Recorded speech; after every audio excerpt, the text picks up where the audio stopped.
another podcast episode of the Grace Hour Show. We come to you from Greater Grace Church in Baltimore, and we have an interesting topic for this week in July. We are talking about what God hates. What does God hate? And maybe you've read that psalm about the perfect hatred. I hate with a perfect hatred. Mm-hmm. And we'd like to, Pastor Renaldo Brown and myself, Pastor Steve Andrulonis, we would like to talk about, I really want us to discuss the 6 things, yea, 7, that the Lord hates from Proverbs 6:16 through, what is it? 19? Yeah, it's 19. That's it.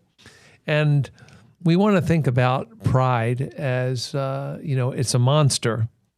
It is really the monster sin. It is the thing that sort of fuels the way that we look at things. We have a contempt consciousness. We look down on people. I remember reading a book. It's called Blink. It's by a writer, Malcolm Gladwell, and in there he talks about the first impressions, the initial impressions that you get that are often right. And he mentions in that a certain study at the University of Washington about couples, 50 couples, and they noticed just in conversations about taking out the trash and doing the dishes that the ones that wound up in divorce, they followed these couples for several years. Mm-hmm. And the ones that wound up in divorce were the ones that, they could see this idea of contempt, the pride. I can do better. I am better. I deserve better. Mm. And that is, the conclusion they came with it. So you can find that book, Blink. It's a very interesting book. But let's look at this, really, the proud look, the idea of looking down on someone. Yea, these 6 things does the Lord hate. 7 are an abomination to him. A proud look, a lying tongue, hands that shed innocent blood, a heart that devises wicked imaginations, feet that are swift to running to mischief, a false witness that speaks lies, and he that sows discord among the brethren. Now, I study the Bible this way, and I think you do too, Pastor Renaldo. You make the correlations and the connections. Like, I'm always thinking commandment number 1 is there is no God but the Lord, and you shall have no gods before him. Commandment number 10 is covetousness. You shall not want what your neighbor has. Why? Because I have everything I need in commandment number 1. I have the Lord God. And here I think if you are a proud person, then it will manifest itself in this last 7th thing. You will sow discord among the brethren. A proud spirit. Last week, we were talking, was it last week or 2 weeks ago? A couple weeks ago, we were in a convention. We had pastors' meetings. If a proud spirit breezed through that, he could have sown a lot of discord. Absolutely. If, a guy tried to bang his own drum, that would have been like a disastrous set of meetings. But we know that, that sowing discord among brethren is one of the devil's chief operations. And, when we look at Isaiah 14, we know that the devil wanted to be as the Most High, something he could never attain, because regardless of the way he hides himself, he is a made thing. The devil is a made thing. He's not a person.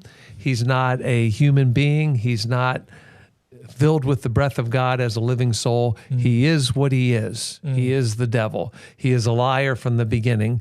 And why? Because he had a proud look. Yeah. He looked at what he had, and then he looked at what he didn't have, and then he felt that there should have been some glory manifested to him, because I will be as the Most High. And this proud look really is a big thing, and we can see how it is the root of many contentions and lies and murders and wicked imaginations, all of these things. And what say you, Pastor Renaldo, about the proud look? I want to divide it a little bit. Good. First one deal with pride, Okay. and then the look of pride. All right. Because the eyes are the windows of the soul. So really, this idea of pride, it seems it's in our conscious mind, but it first seems to manifest with the look. The word there for, I think King James uses haughty. The Hebrew word for haughty there is the word, we get our word hubris from. And hubris it's a quality of personality that has extreme or excessive pride, dangerous overconfidence. It kind of manifests in itself a need for victory, even if it doesn't mean winning. But when you have a haughty look, it always is opposed to reconciliation. It's always opposed to restoration. It wants to win, but it only wants to win when there's a loss. They need a loss. In other words, it's like someone who has a proud look needs to win the argument, and you need to be wrong. You need to be wrong. This conversation can't end unless you're wrong. And that proud look will fuel proud communication. But I like the way you said it. It's this thing that's happening here in Proverbs 6:16 through 19 is first correlative, but it's also progressive. It's progressive. Like the proud look will cause all these things to happen, but it's a look. It's a look. We used to say growing up, parents would tell children, don't be eyeballing me like that. Don't look at me like that. Parents would recommend, they could see it in you, like you're seething, like you've done something wrong, or your mother says something and you just give them this look. And your parents can discern instantly, that's a proud look. I will knock that look off your face. Don't eyeball me like that. Don't look me like, you haven't said a word. But in Isaiah chapter 3, verse 9, your countenance betrays you. That proud look is not just the eyes alone, but it's also your face.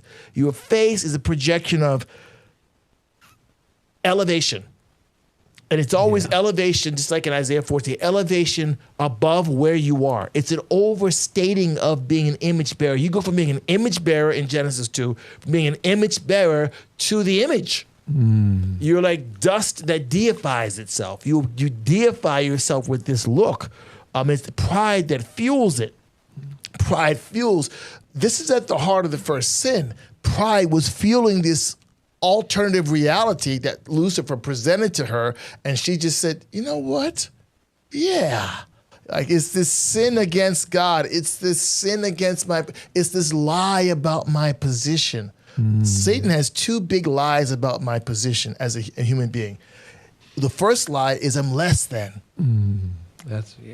And that's why you have a life of lack, because you buy the lie that you're less than. You're less than what's necessary. You're less than what you could be. It's always a position. And the second lie is that you're more than. And the more than lie is, that's where the proud look kicks in. Like, hey, they don't recognize you. They don't see who you are. You're amazing. Did you know you're super amazing? They don't recognize. God doesn't recognize you, Eve. He's holding back from you. Yeah, because you're better, you deserve more. So it's these two lies, that you're less than you are and that you're more than you are. And the more that you are, we love that one. We love that because that proud look says, yeah, I begin to see myself in a false reality. We said last week, in the fallen self, I see myself because I don't discover value. I've got to manufacture a higher value, not alone, with a higher value to produce who am I? This attitude that overvalues self. And by the way, the law of unintended consequences, whenever you overvalue yourself, you have to undervalue others. You have to. In other words, I have to push you down to stand up. I've seen this oftentimes. People will indict, humiliate, push others down. And I used to wonder, why that was unnecessary. Why did you need to push that person down? And I realized it's almost geometry. You're pushing them down to elevate yourself. Yeah.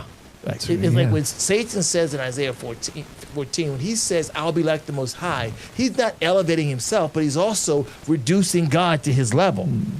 He's saying that it's actually, he's putting it on the table. He's saying, I can actually be like God. The fact that he says, I will be, he's opening up the door of possibility that I can be. right? It's like saying, I will fly. I'm putting on the table the fact that it's possible that I could fly. And he's saying that a created being can actually be like an uncreated being. Mm-hmm. At the top of hyperbole, that I could actually be like God. God's like me is what he's saying in one respect. He's like me, so that makes this possible. The arrogance of that, and that's another word that's connected to this word hubris, the arrogance of it. The arrogance speaks of the right to demand certain things of people or to claim or seize justification. To arrogate is what it really means. It's this idea of a false reality, like I can have that, I can do that. It's this proud look like, yeah, I'm somebody.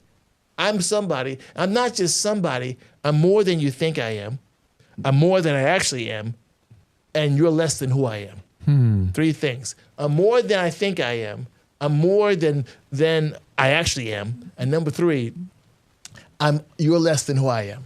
Yeah. And that's all communicated with a look. Wow. I was thinking about when you think about the way that Nebuchadnezzar walked around before God struck him down. That's right. Proud look. Proud look. And all the regalia. God did not strike him down because he shined like gold. God did not strike him down because of all the opulence and the money and the women. That's not why. But inside the man, there was a proud look. He walked around with a proud look. And God said, this day, proud look. Or like Luke 18, when the man is going to break down his barns and build bigger barns. Once again, he looked at what he had. He assessed it with a proud look. I'm going to make bigger barns. You know what? I'm going to make bigger barns. See, that's the bigger barns is not the problem. God's not mad at that guy because he wanted to build bigger barns, but it was the way he looked at what God gave him. It was a proud look. Yeah, Proud look. Yeah, and this is the proud look. Why would God hate it? And I think one thing I want to define here, I always look in the Old Testament. We tend to apply hatred as something emotional and really like a feeling. But with God, I think it is like God distances himself. And that's the thing. Like hatred, when we speak of it coming from the Creator and him applying it to like a proud look and to a lying tongue, it's like he has to distance himself from that. And we know Jesus said that there will come a time when, every human being made in the image of God and breathed into life by his very breath, made a living soul, there will come a time when something very grieving will happen to the Lord, when he will say, "Depart from me, I never knew you."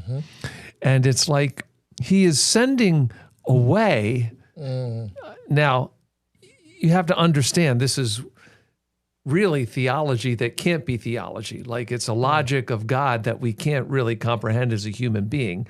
How God will have to send away something of himself because he gave himself to each. Like you said, there's Nebuchadnezzar. He's looking down from one of his raised gardens, whatever they're called, the hanging gardens, one of those 7 wonders of the world. Oh, this is what I have created. And it's like, no, you didn't make any of this. I allowed it to happen. Just like Satan, like iniquity was found in him, 3 eyes. I. It was all centered on who he was. And it was an alienation that happened. He didn't see, like when you have a lien on your property, you know that there's a loan and it belongs to somebody else until you fully pay it. Satan became alienated. He didn't realize that the life that he had was actually something given by grace to him. He was equipped the way he is, and then the light just went out. We just had a light go out in here, but that's okay. I'm sorry, maybe you saw that on the podcast there, but I'm just thinking like that's, really Satan, dimmed his own bulb by failing to recognize that he was made and fitted into creation because of what God did for him. And, that's really what he promotes in us as people is like you fail to see who you are in Christ. And so you're right. You said there's God is a jealous God. What does that mean? Not the sense of jealous. I think when we say God is jealous, but he's never envious. I think there's a difference between those two words. We tend to use them as interchangeable. Yes. But the reality is that jealousy of God, he wants the best, absolute best for us. And he wants us to have everything that he wants us to have. When you talk about someone being envious, they said, if I can't have what you have, I'm going to destroy the whole thing. Yep. I'm going to just ruin everything because if I can't have what you have, I'm going to ruin it. And this is the operation of Lucifer. I can't be as the Most High because the Most High made me, so I'm just going to ruin the whole thing. Absolutely. And just destroy. So this is, this essence of pride. Why does God hate it? Why does he want to distance himself from it? It's because of the destructive nature. It's befouling his creation. Yeah. He's like, it's, I like that, the word picture you have there of God distancing himself from his creation. Yeah. I think this is what's at the heart of deism. The deists kind of felt that God distanced himself from creation because of sin. Yeah. But distance was not abandonment. No. That's their argument, right? That it's like, man, you'll figure it out yourself. But rather, there was a plan of God for redemption. But I like the idea that he did distance himself from what we did. Deism teaches that God distanced himself from who we were. But what you're saying is that because of sin, we know this very well, God distanced himself from what we do. Yeah. He does not rubber stamp what we do because we are image bearers. Does not mean that we always act according to our image. But also, I like what you said too about this idea of this proud look, because in plastic surgery, the one thing that plastic surgeons cannot change is eyes. That's why you have to wear contact. But they can fix anything on your face you want to. They cannot change eyes. They haven't figured out how to work with that yet. Outside of contacts, that's it. Because the eyes kind of speak to the attitude, and oftentimes, scripturally, you can find this: a man's eyes speak to his attitude. So if my attitude is self-orientated, then my eyes will be proud. Whenever my inner eyes look inwardly at me, right? Yes. Self-orientation, then make no mistake, my outer eye, my visible eye will look proud. The Bible makes it very clear that pride has a look to it, which is very interesting.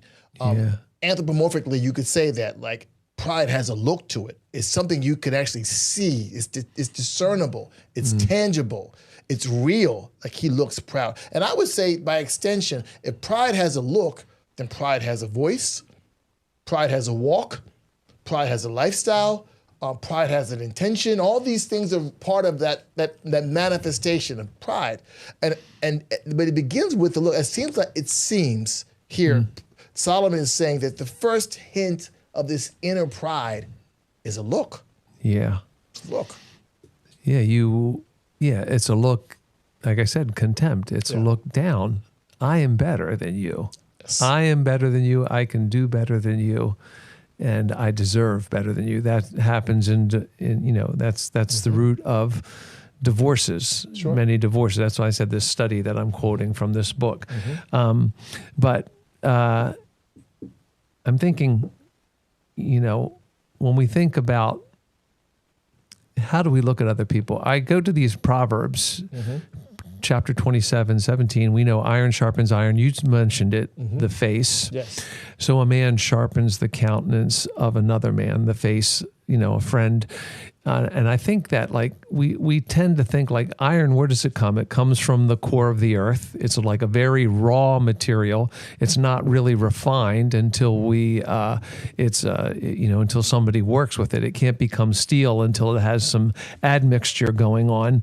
But iron sharpens iron. It's like, if I am a proud person and if I'm looking at somebody else, I can't see the value that's in there. That's and right. iron isn't considered a precious metal, but when we have a bridge that's gone because, the rebar failed. Absolutely. Basically, and it fell into the river. So the iron that was in there, if there isn't iron in something, it doesn't hold together. But I like the second verse that comes after that. It says, as a man, dresses the fig tree, so he serves his master. It's like, can I see, this is maybe the antidote for pride. Okay. It's like, can I see the iron as valuable in you? Okay. You are different from me, like we talked about diversity in our previous podcast. But you have an iron that God gave you. It's something that came from, whatever, your makeup, your cultural identity, where you grew up, all of those things. Iron, I have a different iron, and it's one of those things that God put in us for our benefit. Because we know if you ever watched a real chef, he's like sharpening the blade, and there's iron on iron, and the sparks are there. And if we are together, there could be some strong conversations, to put it mildly. We probably have had some strong conversations. Not recently, but once upon a time, we probably had some strong conversations. But the iron sharpened each other. And then the second one is like, if I am dressing the fig tree right, if I am serving, if I'm serving you, you are my master, I'm serving you. It's like, and I want fruit from the relationship. And we know that when it comes to the soil, working with the soil is getting your hands dirty. It's working with manure, maybe at some point, to bring health to a relationship that produces fruit. So a fig tree produces fruit, or it doesn't, and it needs to be cared for. And so our relationships need the care this way. So I think that's the antidote for pride. Can I see the iron in you as something that's going to sharpen me? Can I serve you in a certain way so that the relationship is fruitful? And we know that, why do we call things fruit? Like a tomato, we may classify it as a vegetable, but it actually is a fruit because it contains seed to produce more tomatoes.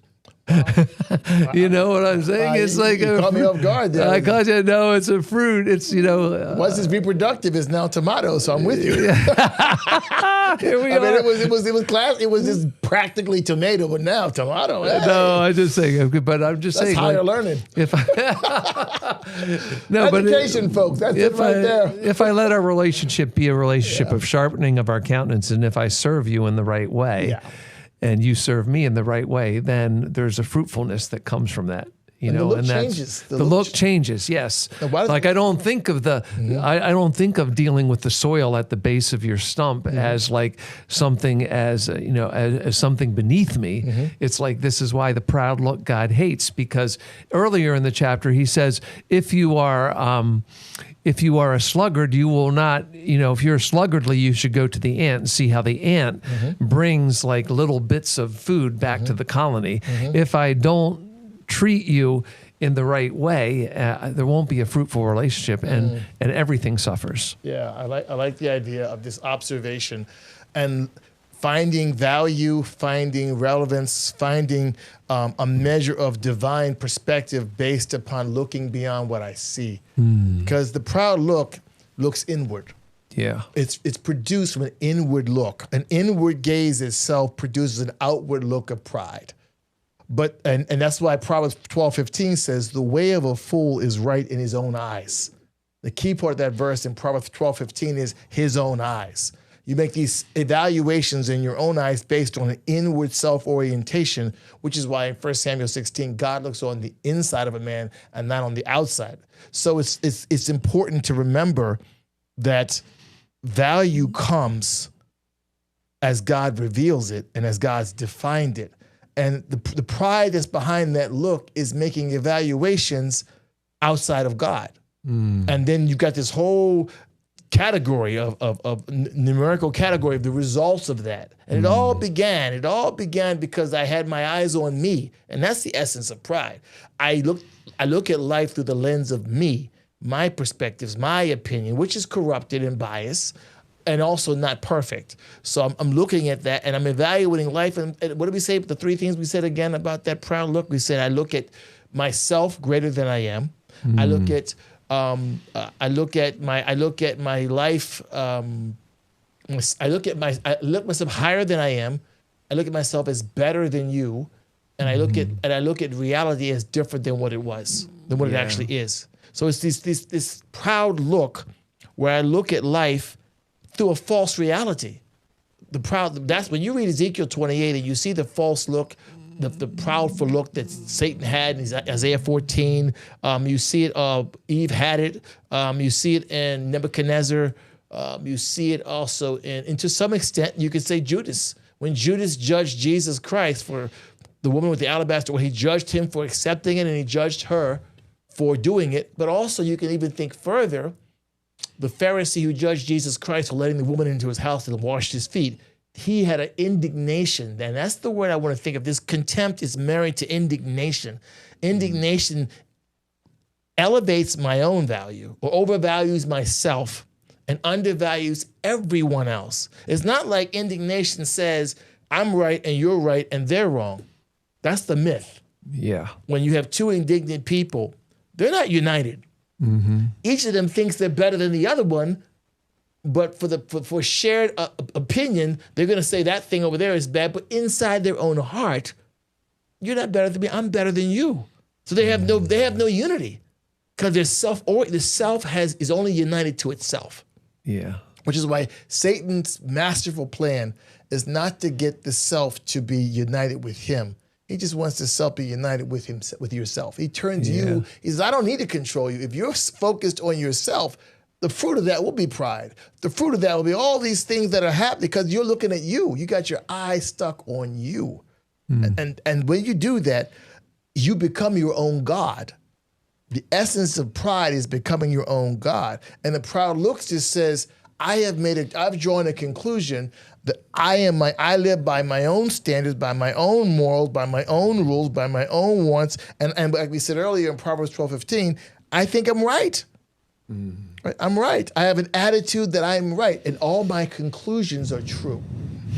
Proud look always draws correct conclusions. You can't have a proud look and draw a false conclusion. It undermines the integrity of your pride. Pride can't admit it's wrong.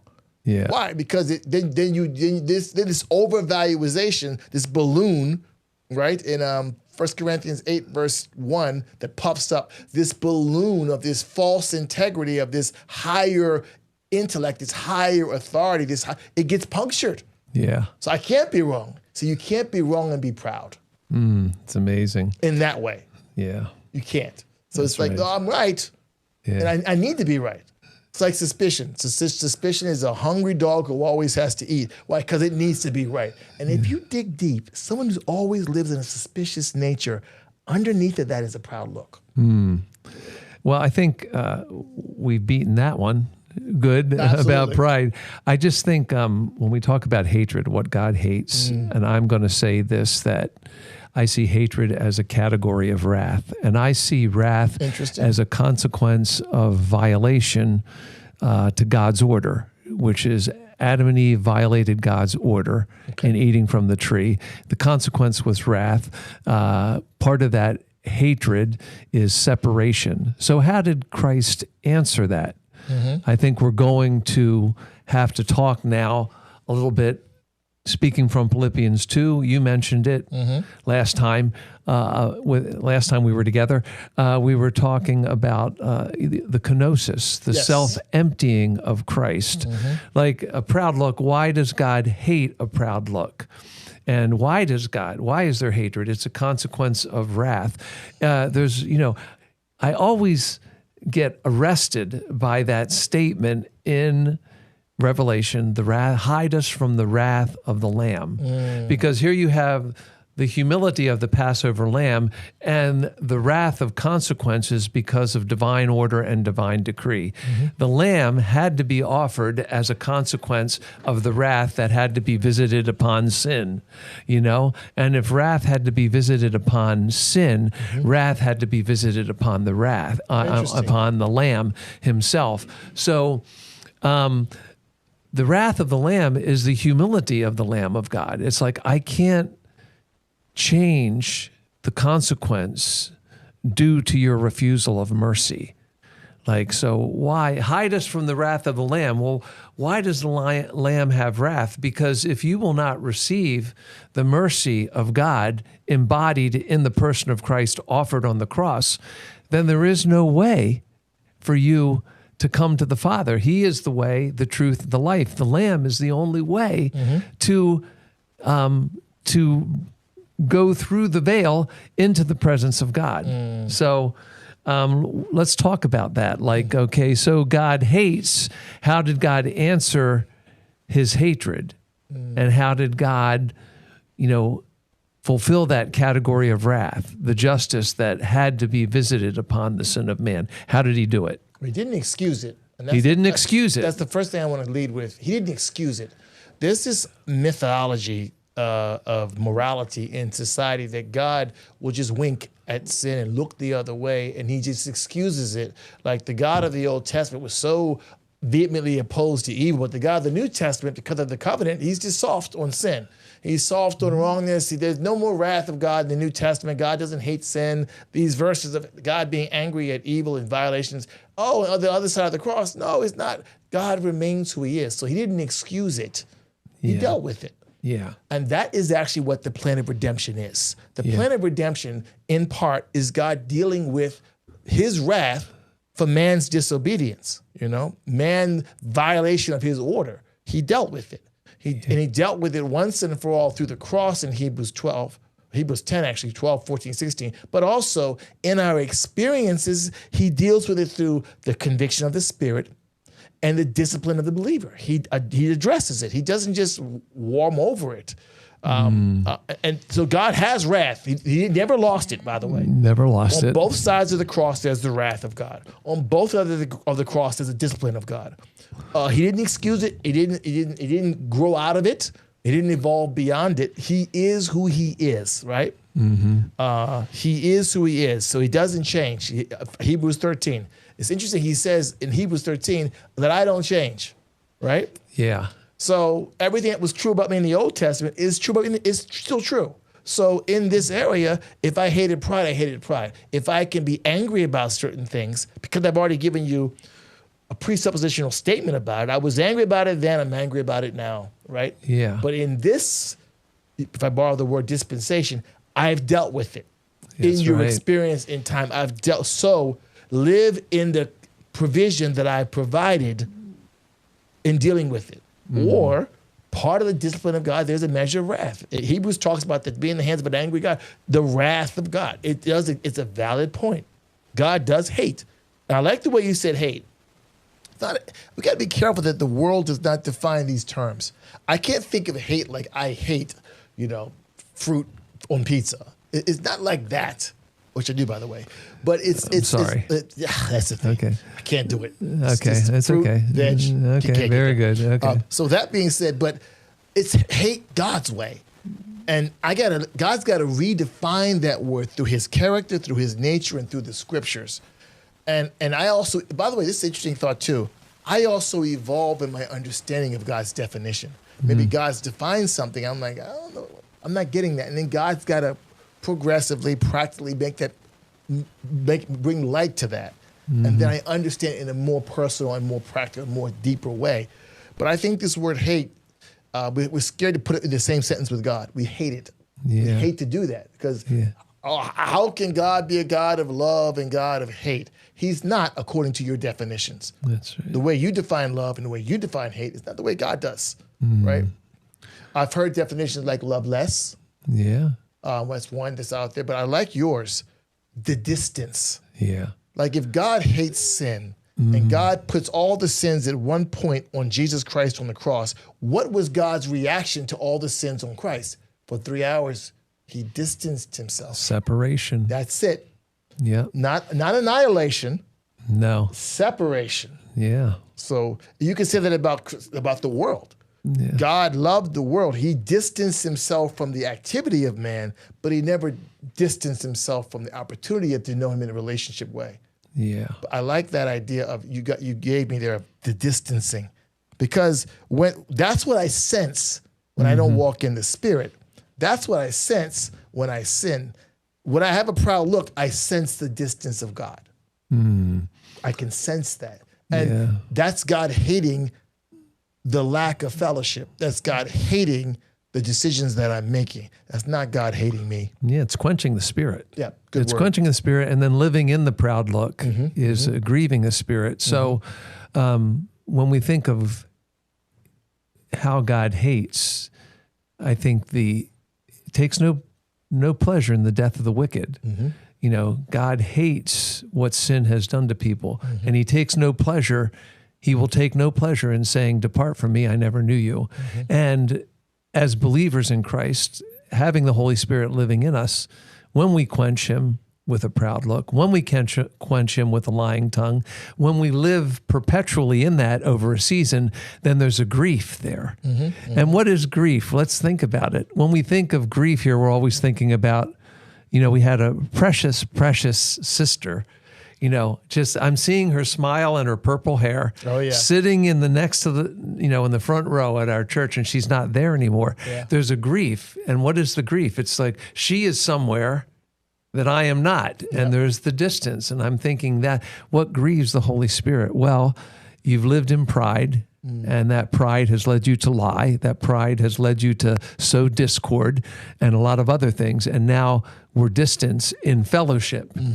You know, not distance in salvation, maybe. That can't happen. Nothing can snatch you from the hand of God, from the hand of Christ. The hand of Christ is in the hand of God. So you're double covered there. I always like that image. But there is a distance in fellowship. There's the space between, the air that comes into, and who stimulates that air? Of course, it is the devil, who doesn't want the brethren to live together in unity. Absolutely. That kind of thing. But that's why I think, but we have to think of that. God answered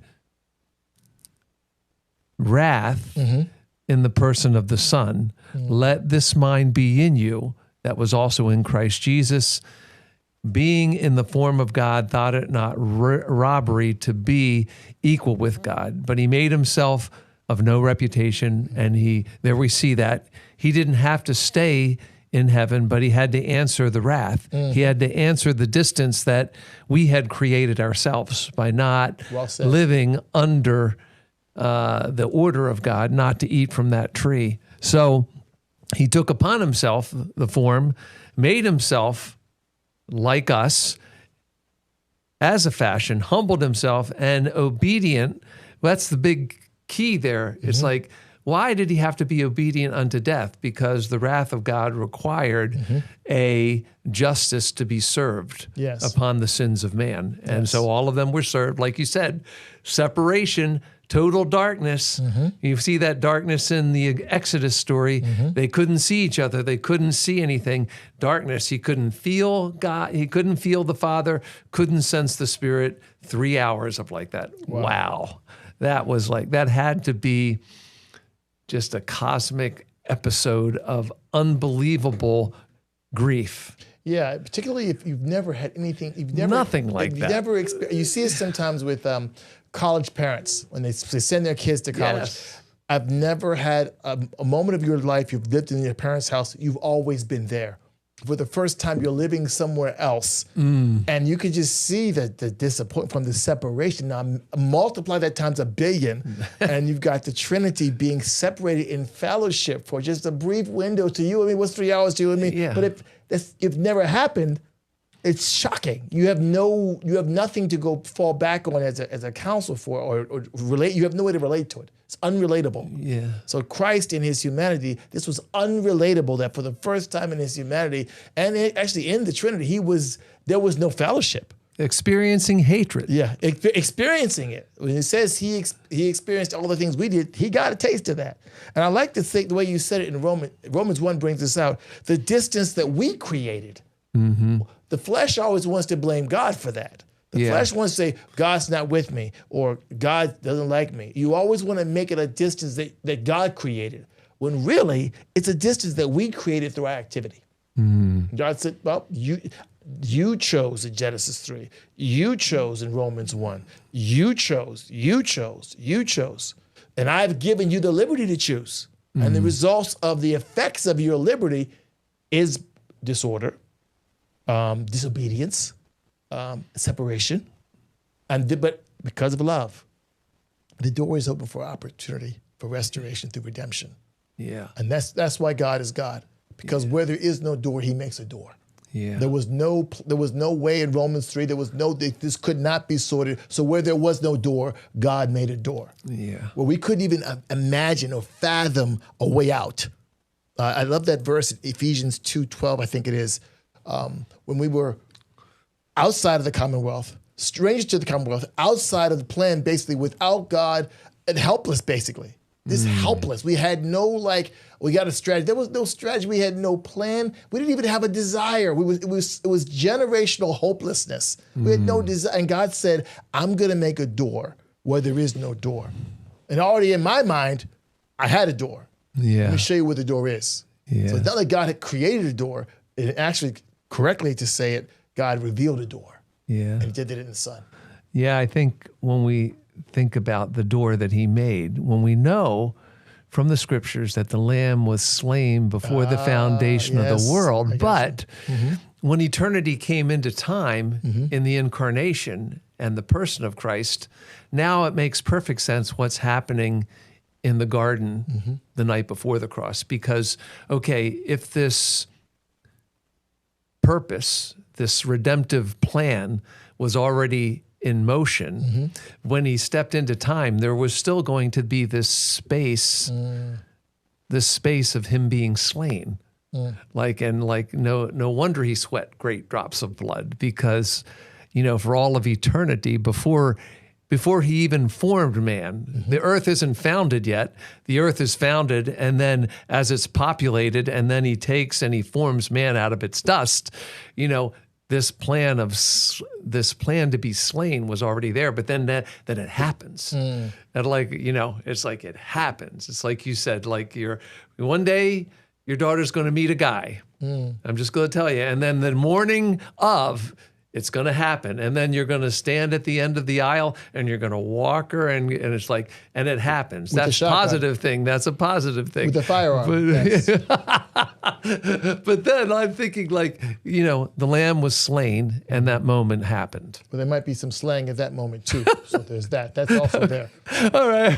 Just a general warning. I already got 2 minutes to wrap it up. I'm sorry to take you to Linda's nuptials. I'm sorry. I didn't know you don't even want to think about that yet. She's not even out of high school yet. Yeah, I am 30 or 40 years from now, so sorry. 50 years.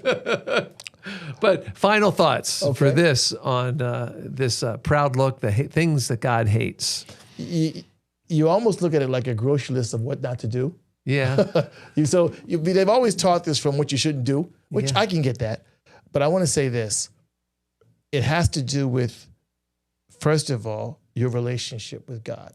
Yeah. When you walk outside of your relationship with God, pride takes over, and it produces all of these things in your life. Yeah.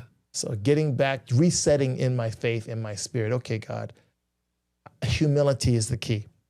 Yeah. Humility stops this from happening. I would call it this chain sinning, you could say, here. This chain of sin, the humility breaks the chain.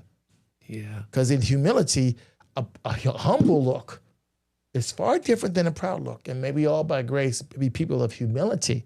And we avoid the haughtiness, and we avoid all the things that come after it. Those are all results of a lack of humility in a relationship with God. Well, this has been the Grace Hour Show. We've been talking about the things that God hates in reference to the proud look. We want you to enjoy the other podcast episodes that are devoted to this topic. I want to thank Pastor Renaldo Brown for being with me. I'm Pastor Steve Andrulonis. We want to thank you for being a part of our audience. We want to thank Jehu and Sebastian Palmieri for being our engineers today. And subscribe, please. Subscribe. Give us a 5-star rating on any platform that you're listening to us on, and tell your friends, your neighbors, and your enemies that they should listen to the Grace Hour Show, because we got things to say from the mind of God. Be well, everybody. Praying for you. Have a great rest of this week in Jesus' name.